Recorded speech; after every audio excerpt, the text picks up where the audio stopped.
Mediterranean grilled cheese sandwich.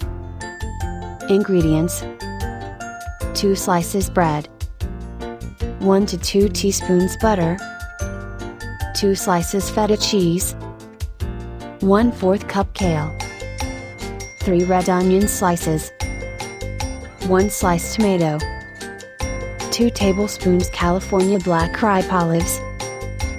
Instructions: butter one side of each piece of bread, then place one of them butter side down into a skillet.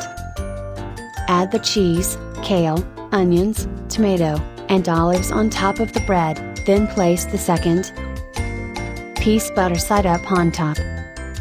Grill sandwich on the one side before carefully flipping over and grilling on the other side until cheese has melted.